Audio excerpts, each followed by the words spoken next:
Amen. Uli, isang mapagpalang gabi po sa ating lahat. Tayo po ay magsishare uli ng Word of God.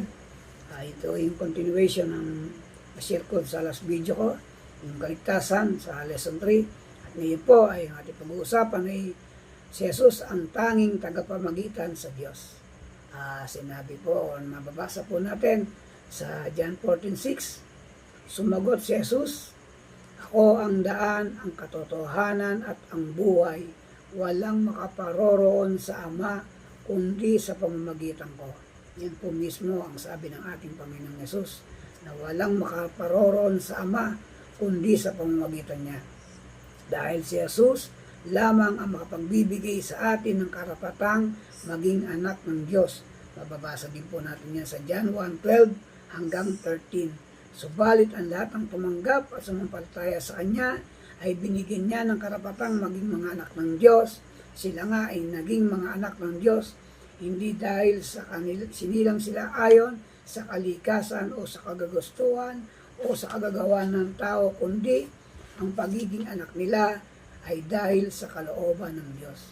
Sa ikaw kapatid, kung tinanggap mo si Jesus bilang Lord and Savior, sinilang kong muli, hindi sa kagagawan o kagustuhan ng tao, kundi sa kalooban ng ating Panginoon Jesus o ng ating Diyos, sa kalooban ng Diyos.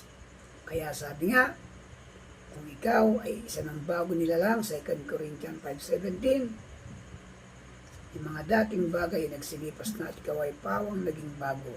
Sa buhay natin bilang Kristiyano, kung tunay nating tinanggap ang ating Panginoong Yesus, may pagbabago na pong nagaganap, although hindi naman po biglaan, process, pero kailangan na tunay na sa puso natin ang ating pagiging mga anak ng Diyos para maisabuhay natin sa ating pang-araw-araw.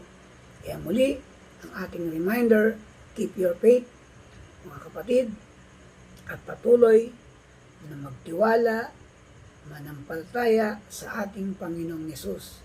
Dahil muli, sabi niya, siya ang daan, ang katotohanan at ang buhay. Bye-bye po. God bless.